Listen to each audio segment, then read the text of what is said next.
Celia Ortiz de Montoya fue una doctora en pedagogía, pero antes de ser doctora en pedagogía fue maestra normal. Es una figura, me parece impactante desde el punto de vista, más allá de su trayectoria, de su propia producción intelectual, ¿no? Era una persona interesada en sembrar en el otro. Yo creo que es una de las expresiones que más dicen de esa actitud pedagógica siempre presente en ella. La doctora era conocida en los distintos niveles, no solamente en los niveles intelectuales, y era un personaje de Paraná.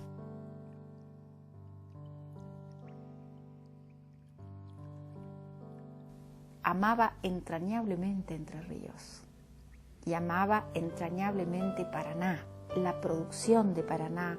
Era una mujer muy sociable, porque era una mujer que siempre estaba ubicada en la primera fila apoyando cualquier manifestación que tuviera que ver con el mundo de la cultura. Era una gran admiradora de la cultura italiana y especialmente de Dante, donde esa expresión, sembrar en el otro, está tomada precisamente de la Vita Nuova de Dante, que por algo presidía su biblioteca particular. Libros y a la biblioteca era un lugar en el cual toda persona que tuviera interés podía acceder. Como anécdotas también de viajes a Europa en los cuales ellos venían con libros y con más libros y con más libros y con baúles de libros. Tenía una biblioteca muy rica, nos prestaba mucha bibliografía, era muy generosa. Los sábados íbamos a buscar libros a su casa en Avenida Rivadavia, casi al final.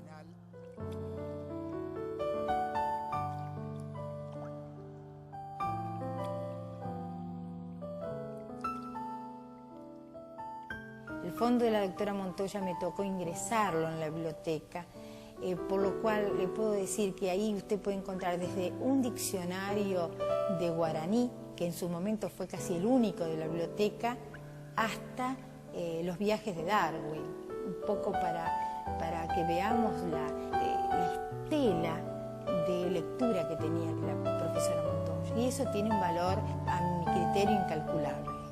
Ahora tratamos de preservarlo, porque es un fondo, ¿no es cierto? Eso es como el testimonio de la doctora. Recuerdo haberle escuchado parafrasear fragmentos completos de los diálogos platónicos. Por ejemplo, de la misma manera que se interesaba en los últimos tiempos tanto por la filosofía de Heidegger como por los estudios de Saussure, y obviamente también por el teatro del absurdo. Era una admiradora de Ionesco. Era una mujer enamorada de la pintura y enamorada de la música, especialmente de la obra de Liszt. La abuela tenía eso, una fuerza tan consistente, tan solvente en su pensamiento que transmitía mucha paz y mucha suavidad. Con mamá pasaba lo mismo. Era además una mujer muy bella, ¿no? Y entonces tenía esa dulzura, esa frescura para transmitir sus conocimientos de una manera muy particular. Y ahí sin duda había un ida y vuelta con la abuela muy grande, muy delicado. Los recuerdos de la infancia son muy dulces y con una cuestión notable. El ir a tomar el té con la abuela era relevante, ¿no? Una ceremonia. El corazón de la casa era el patio, sin lugar a dudas, ¿no? El patio con la glicina. Era un rito, regar las plantas. Y ella de cada planta sabía su historia, su relación con la historia del hombre en particular. El tema de los papiros yo recuerdo que nos decían, es la única casa que en Paraná tiene papiros.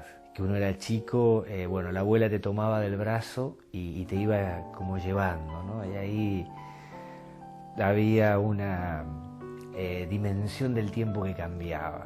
Uno perdía la noción de las cosas porque era como dejarse llevar por el agua. Si uno quisiera reconstruir un poco la historia o parte de la historia educativa y cultural de la Argentina, no puede no aludir al desarrollo del normalismo argentino. El normalismo comienza en la ciudad de Paraná, en la histórica Escuela Normal de Paraná, alrededor de la década de 1870, por poner una fecha más o menos eje. Viene, digamos, vinculado con tradiciones del normalismo en distintos lugares del mundo, fundamentalmente la tradición norteamericana. Digamos, el movimiento democrático, educativo de la costa este de Estados Unidos, más específicamente Massachusetts, donde Sarmiento, en algunos de los varios viajes que hizo, entró fuertemente en contacto con algunos grandes pedagogos del siglo XIX, como fue el caso concreto de Horace Mann. No podemos dejar de mencionar dos figuras emblemáticas de todo este proceso. En su etapa inicial, un normalista norteamericano, George Stern, que es el que lidera la etapa fundacional y tal vez sea el momento más democrático y más innovador de lo que fue este proceso. Una segunda etapa de organización institucional y realmente de articulación de esta pedagogía normalista con el proyecto político de la clase dominante en Argentina hasta la década del 30, que fue José María Torres, ¿sí? Maestro español, que llega a Paraná. Como la Normal fue una escuela de escuelas, en el marco de resaltar la importancia del aporte del normalismo para la emancipación de las mujeres en Argentina, hay algo que hoy por hoy parece ya totalmente ganado, naturalizado, que es esta idea de que los maestros son las mujeres. No fue este proceso de feminización del magisterio algo que se dio naturalmente, por el contrario, significó una ruptura ideológica fenomenal. La abuela se interesó mucho por el tema de la mujer y participó activamente en esa organización. Ella sabía las limitaciones de las mujeres de su época y cómo había ido cambiando esto a través de toda su vida, cómo las mujeres fueron ingresando al mundo de la intelectualidad. No nos olvidemos que la abuela fue la primera mujer doctora en ciencias de la educación, cuando había una sociedad de la cultura extremadamente machista. Y la abuela logró romper esas ataduras y logró de un padre quizás muy machista trascender estas ataduras y volar. El padre de la abuela era un hombre evidentemente fuera de su época, porque cuando la abuela le planteó que quería ir a estudiar a La Plata, logra acceder a una etapa de formación superior y para la época era lo máximo a lo cual se podía acceder. Me estoy refiriendo a ir a estudiar pedagogía a nivel universitario en la Universidad de La Plata. La Universidad de La Plata se vuelve otro gran epicentro de la circulación de los pedagogos argentinos.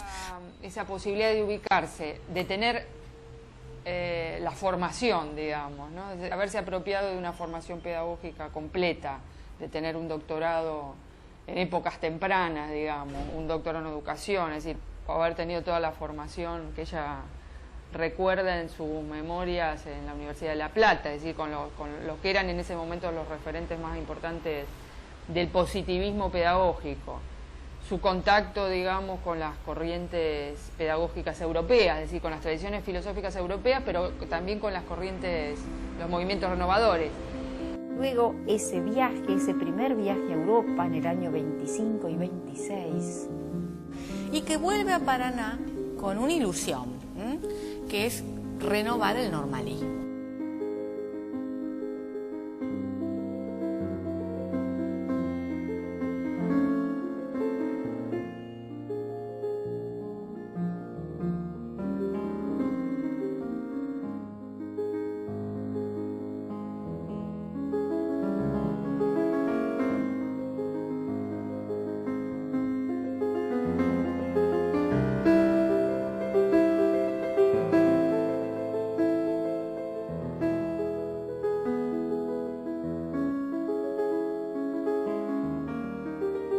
Pensábamos que en la Escuela Normal de Paraná teníamos el sumum de los saberes. El prestigio de la escuela era enorme y muy bien ganado en muchos casos. indudablemente que lo que está buscando a través de las nuevas experiencias pedagógicas es cómo hacer posible esa escuela donde ella verdaderamente fue feliz.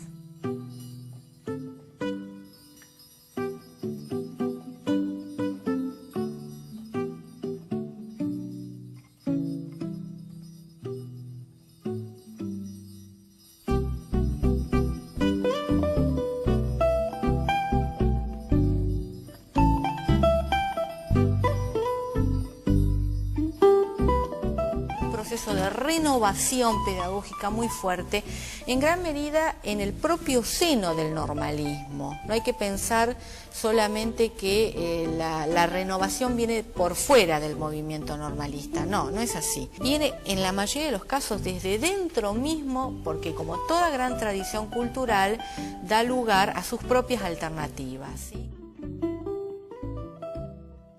Es decir, cuando ella pone en marcha la experiencia de escuela activa integral, lo que hace es poder aunar esa reflexión filosófico, pedagógica, histórica, etcétera, con una experiencia concreta de otras condiciones pedagógicas del proceso de la experiencia infantil. Entonces me parece que la particularidad está ahí.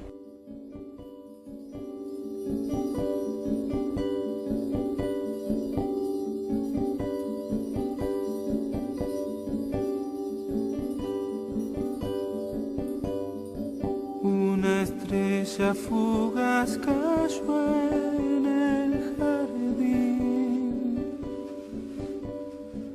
Una estrella fugaz cayó en el jardín. Pero su luz se apagó, ay, ay, ay, de mí. Pero su luz se apagó, ay, ay, ay, de ti. Lo que no se pudo hacer, la innovación educativa que no se pudo hacer en Entre Ríos, sí se pudo hacer por los mismos normalistas, por los amigos de Montoya, por las colegas de Montoya, en la costa santafesina. No había maestros de plástica, no había una clase de arte especial. El arte estaba en el vivir cotidiano, porque la sensibilidad estaba en el vivir cotidiano. Ciertas noches en que suele surcar el cielo una estrella, no le dan vista al asombro a aquellos hombres que en suerte prefieren sombras hostiles a una luz incandescente.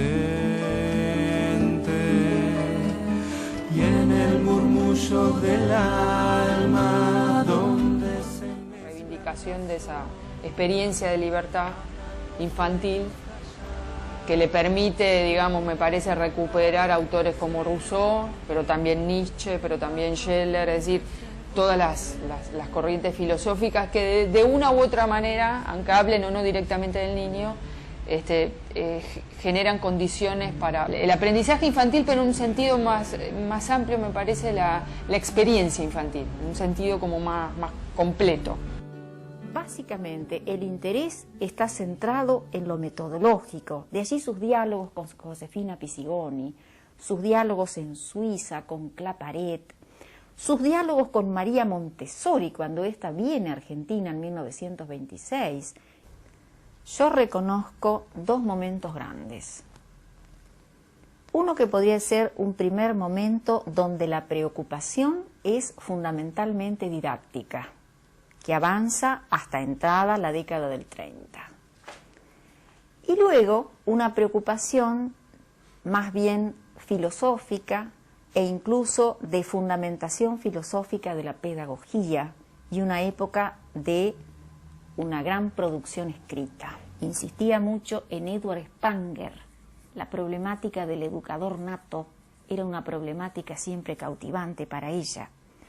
En distintos cultores del vitalismo, del historicismo, del espiritualismo, en el aporte de la filosofía italiana y de la filosofía alemana dentro de la producción de los antipositivistas, en la pedagogía alemana de Hernán Noll, en las estructuras de Simmel, en lo que va a ser la buena crítica de lo que había sido el pensamiento de Herbart. Uno de los autores por los cuales comenzábamos generalmente era Husserl.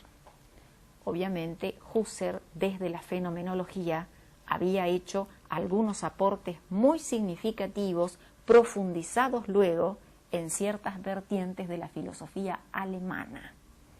Dentro de esas líneas alemanas le interesaba muchísimo lo que tuviera que ver con la problemática axiológica, y en ese sentido la obra de Max Scheler fue una obra rectora dentro de nuestros estudios.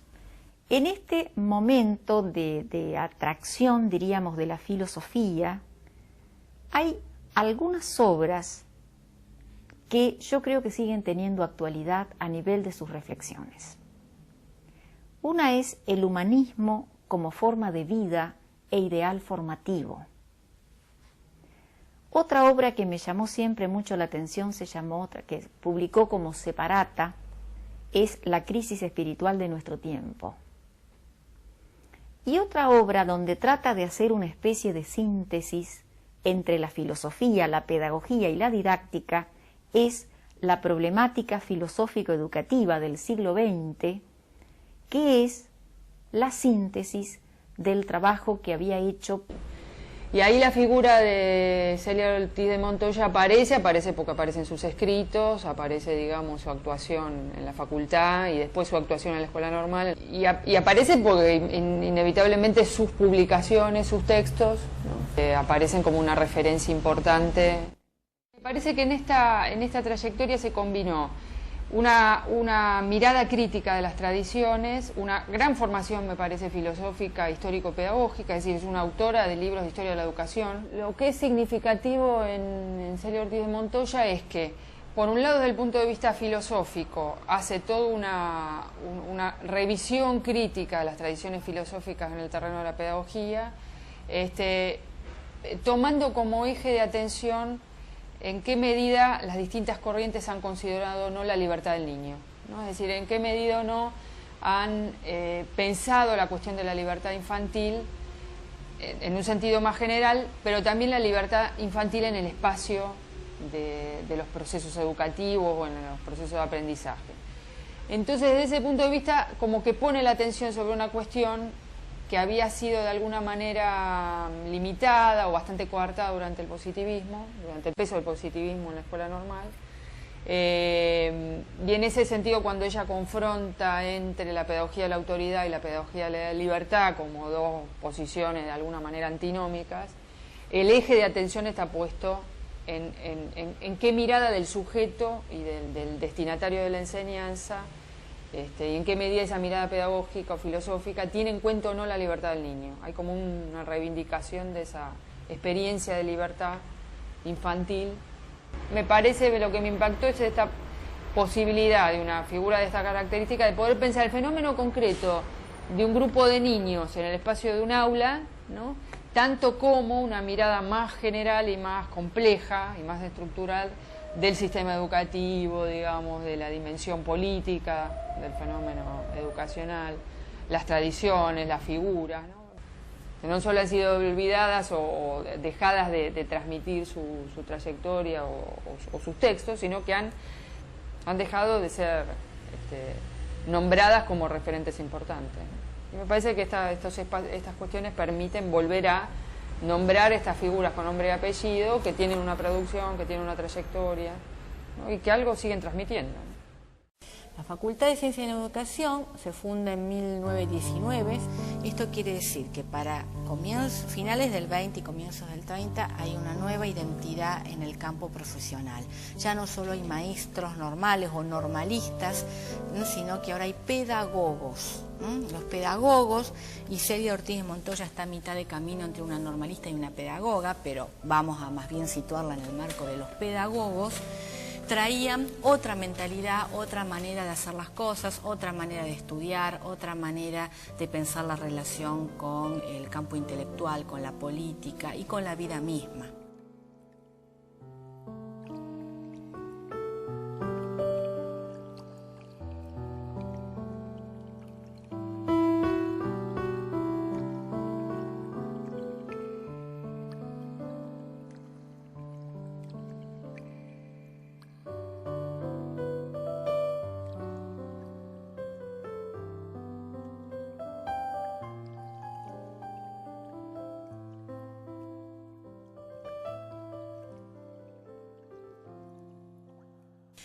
Cuando Montoya intenta llevar adelante en la escuela normal, en el jardín de infantes, su experiencia de renovación, tenemos que a finales de la década del 20, este proceso, este intento de renovación del currículum del normalismo fracasa. Es un momento de tremenda tensión y convulsión entre grupos de pedagogos liderados por Calzetti y Mantovani que intentan hacer una profunda renovación, un profundo cambio en el currículum de formación de los maestros en el propio seno del normalismo, no desde fuera del normalismo, no desde la tradición educativa anarquista, por poner un ejemplo que en la época también era muy fuerte, ¿sí?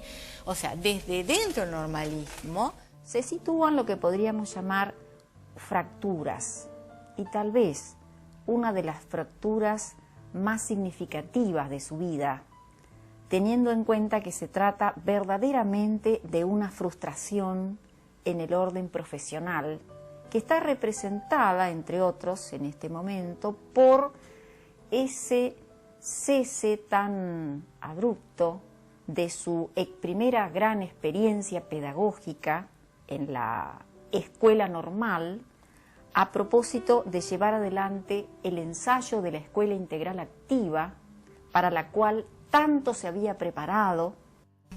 No, me quedé pensando en una pregunta que a muchos los que hemos investigado estos temas nos insiste la interrogación, que es ¿por qué fracasó C.D. Ortiz Montoya? O sea, ¿por qué fracasó siendo tal vez la persona más indicada para llevar adelante un proyecto de innovación en el seno del normalismo, sin embargo no lo pudo hacer? Y esta pregunta de por qué fracasó Montoya me parece que tiene importancia histórica y política. O sea, histórica porque obviamente es importante reconstruir el proceso, ¿no? Ver realmente en ese momento histórico por qué no pudo llevar adelante su innovación. Pero también me parece que es una pregunta que a muchos intelectuales y maestros nos insiste a lo largo de las décadas, que tiene que ver con las tremendas dificultades cuando uno se propone algún proyecto de renovación cultural. Todo proyecto de renovación cultural, en gran medida, al menos para sus propios actores, fracasa. Más allá de que Montoya algo logra hacer, y tal vez no poco, aunque fue una actividad casi clandestina, llevada adelante en los espacios marginales de la propia escuela, y de la cual muy pocos se enteraron, porque hubo una campaña para silenciar lo que fue ese intento de renovación. Sin embargo, avanzado el golpe del 30 y cuando las fuerzas más conservadoras y reaccionarias ya se apoderan de la dirigencia de la educativa de la región, bueno, ella tiene que abandonar su proyecto. Entonces, volviendo a la cuestión o a la pregunta inicial de por qué fracasó Montoya, teniendo en claro que era la persona más autorizada, era la persona que era, digamos, pertenecía al seno del campo entrerriano normalista, si no era ella, ¿quién lo iba a hacer? Pareciera que si no era ella no lo iba a hacer nadie.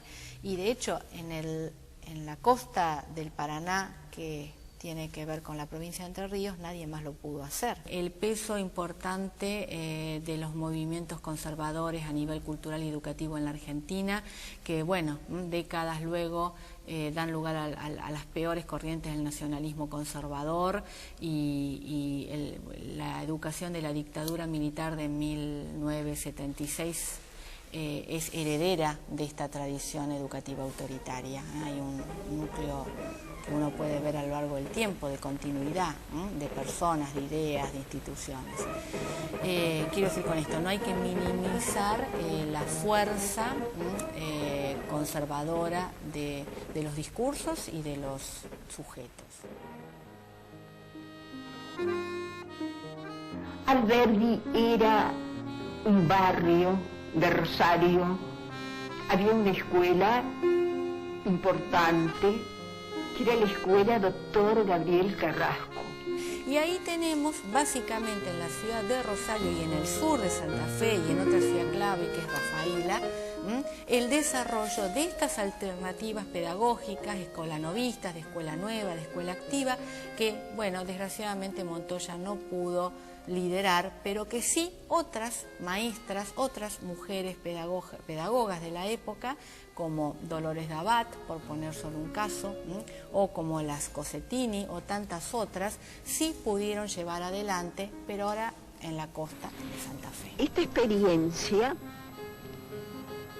duró 15 años, desde 1935 a 1950. Ya cesó por decreto. ¿Por qué no sirven las experiencias de los demás para conducir eso a un plano más alto, más acorde con la sociedad y con los hombres?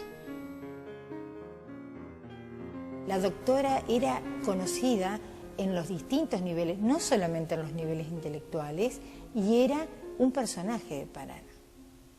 Ella y su auto, ¿no es cierto?, que era el Citroën ese que tenía. Aprender a conducir, a manejar un auto de grande.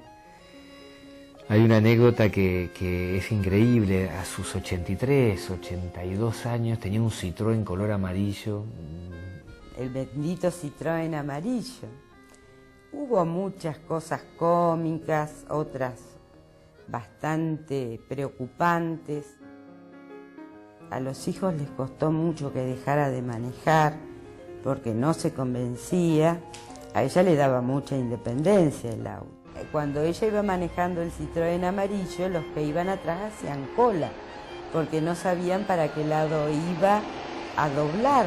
Que una vez salió del garaje y se le enganchó una cama y la llevó arrastrando. Hay una anécdota que es increíble. Tenía un gran estacionamiento en su casa. Decide sacar marcha atrás su auto del garage y engancha con esos paragolpes. Se lleva una cama a pasear. La abuela ya estaba sorda. Entonces toma calle Rivadavia y va arrastrando la cama y ella no escuchaba casi el ruido. Y le va pegando a va rayando autos. Y la gente... La abuela nos contaba que la gente la saludaba, decía, la gente me saluda, es increíble cómo me reconoce. Yo sé que soy un poco conocida, pero me saluda la abuela. Cuando llega a la iglesia San Miguel, de aquellos primeros semáforos allá, se le arriman unas personas y dicen, señora, está arrastrando una cama y rayando todos los autos, es increíble. Primero era una aventura total subirse al auto con ella. Uno tenía que tomar una decisión si realmente se iba a animar a movilizarse con ella. Ella cuando se subía al auto se olvidaba del mundo y se dirigía a donde tenía que dirigirse y nada más.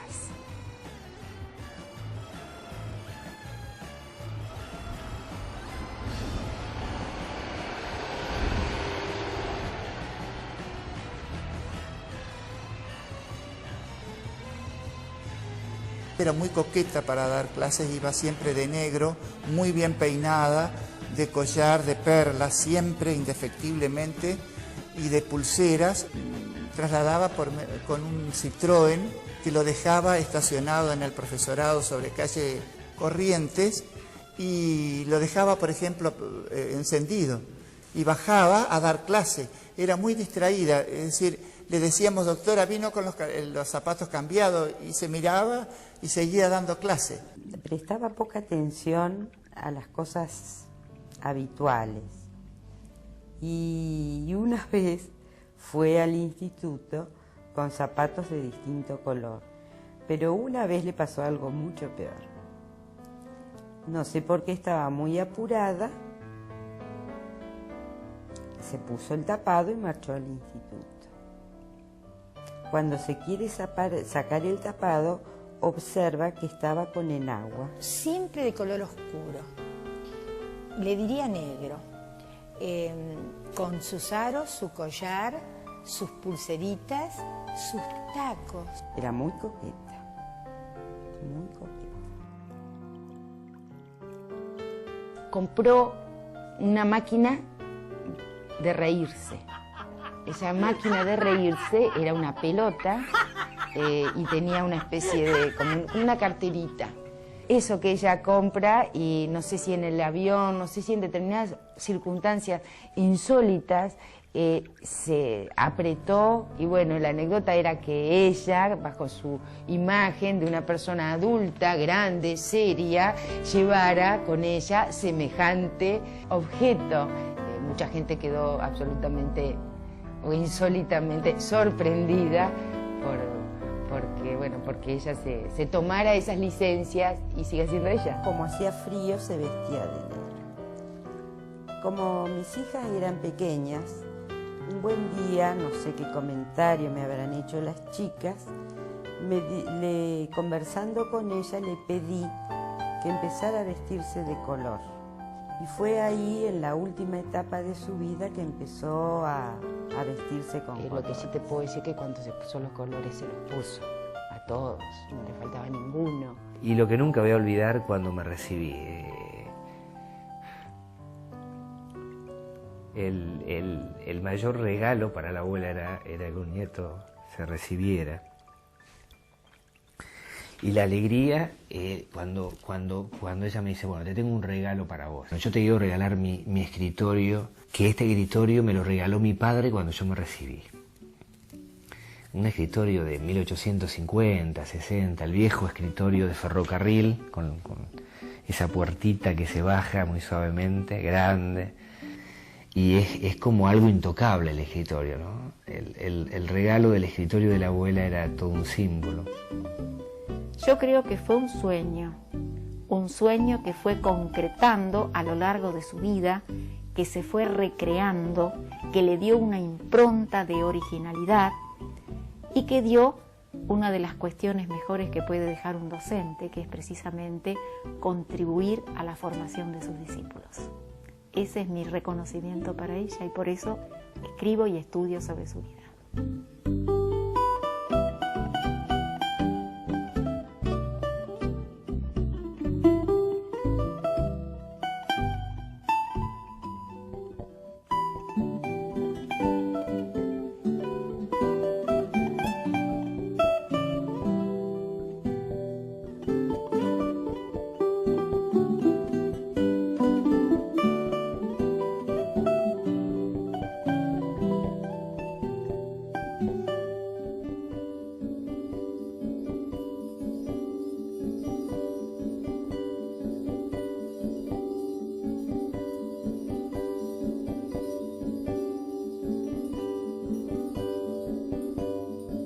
Una estrella fugaz cayó en el jardín. Una estrella fugaz cayó en el jardín. Pero su luz se apagó, ay, ay, ay, de mí. Pero su luz se apagó, ay, ay, ay, de ti. Todos pidieron deseos sinceros, todos pidieron deseos enteros, todos a ella aferraron ideas. Pero su luz se apagó, ay, ay, ay, sí, sí. Una estrella fugaz cayó